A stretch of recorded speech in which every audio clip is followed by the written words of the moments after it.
Hi, I'm Andre, and I'm a black nerd with a review for you, better reviews. I was gonna say Jack and Daxter.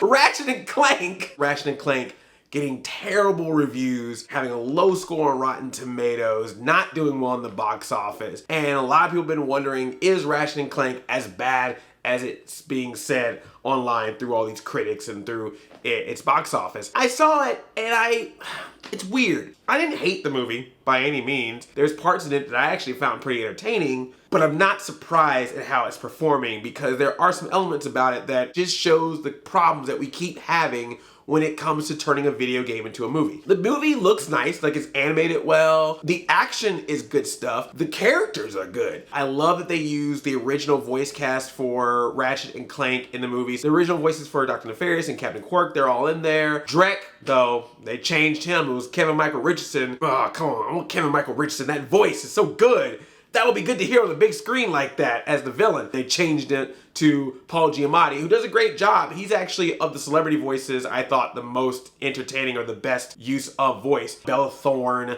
Sylvester Stallone, John Goodman, they do fine, but you can tell it's them. But hey, you got my girl in there, Rosario Dawson.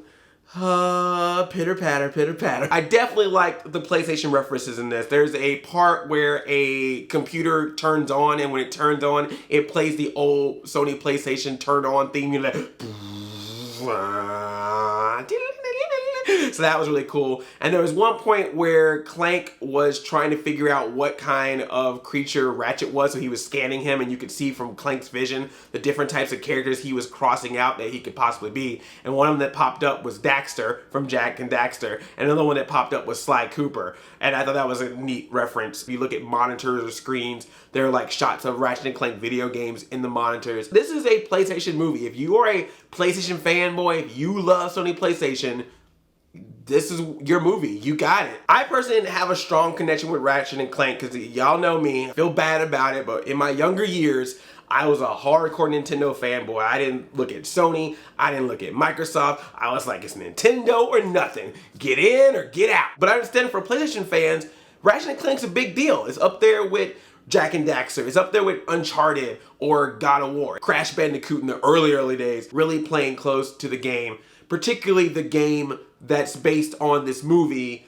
that's based on this game franchise, that's also a reimagining of the first game. It gets very inner circle with this thing. And there's some good humor in this movie. There's some funny jokes. I like particularly the fourth wall type of humor. They do a couple of those in this, and there's some good stuff in it. So what happened? Why did this not work? A lot of times with video game movies, they go off the deep end. Like whatever the movie decides to do is nowhere close to what the video game is. We've seen it with Super Mario Brothers. We've seen it with Double Dragon, Street Fighter, Legend of Chun-Li. It's like, well, that's kinda has elements that I remember, but it's nowhere close. So that's why a lot of those movies don't work, because the audience that it's intended for is pretty much forgotten about because they're trying to hit a mainstream audience with a property that hits a niche audience. They lose the niche audience because they're not being loyal to the franchise, and they're also not really getting a mainstream audience because they're like, well, I don't want to see this movie. I got no interest in it. Well, Ratchet and Clank has the same problem in reverse. It's super loyal to the video game, to the point where if you play the Ratchet and Clank PS4 game, cutscenes in the game are actual scenes in the movie. I respect that because it's usually very hard for a studio to make a movie based on a video game be that close to its source material. But it was almost to the point where it was only for the people that may like that franchise. And look, that's a lot of people. Ratchet and Clank is a very popular franchise. But the issue with the movie is that it doesn't really do a lot to explain the world that it's in, who these characters are. It just gets right into the plot right away. And that's fine if you know about Ratchet and Clank, or even if you follow video games in general. I think that's the reason why critics are being really hard on this movie, is because it never really explains, why are we in space? Who are these characters? Why do they look the way they do and act the way they do? And I know that's kind of sad that you have to tell that much of a backstory, but that's kind of what happens when you take elements out of a video game and put it into a movie. In a video game, we'll accept these things right off the bat. If you tell me, hey, here's this world, here's this planet, here are the creatures in it, I just want to play the game. But in a movie, you kind of need a little bit of context of why certain things are the way they are. And I don't think Ratchet & Clank does that great of a job of explaining that. You just don't really have any kind of emotional connection to these characters because everything moves so fast because it moves kind of like a video game, not like a movie. This movie is cutscenes. It's good cutscenes, it's enjoyable cutscenes, but it's cutscenes, not a movie. Because you can look at elements of this movie and go, that's where I should be playing the game. The entire time I was watching it, I wanted to just pull my hands up and wish I had a PlayStation controller in my hand. This movie looks so much like a video game, I wish I was actually playing the video game.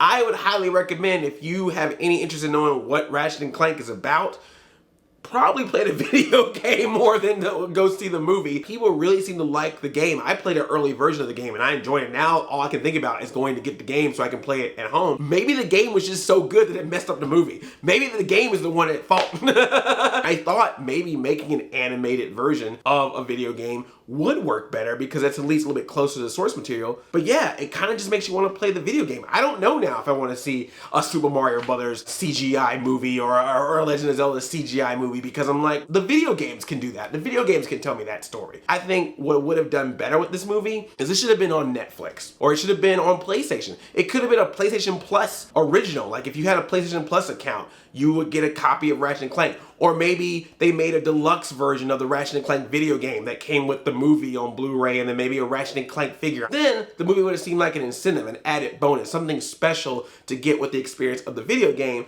which would then make it not so criticized. I'm very confused by this movie, man, because it's like, I don't hate it. It's not bad, but at the same time, I can't tell you, go see Ratchet & Clank. I'm just like, if you get a chance to see Ratchet & Clank, sure, it didn't bother me. Like I don't hate this movie, but I can totally see why a movie like this would not work for the box office. And it's a shame because I feel like of all the video game movies that I have seen, it looked like it tried very hard to be a movie while at the same time being faithful to the Ratchet & Clank franchise. Hopefully you'll get it again with Sly Cooper if that happens, or the Uncharted movie if that happens. If this was the movie to make the other movies happen, ugh. But if they've already got things going and just like, hey, we've gone too far, we gotta finish, then all right, I guess you're okay. If you saw Ratchet & Clank, let me know what you think. Did you like it and think people are being too harsh on it? Or are people accurate? Do you think it really was a kind of a disappointment? Thumbs up this video, and if you're new here, tickle that subscribe button. I make new nerdy videos all week, every week. I love you like a play cousin. I'm Ali 5000, chain chomp yomp, and I gotta go to the store to pick up Ratchet & Clank on PlayStation 4. Now all I wanna do is play the game.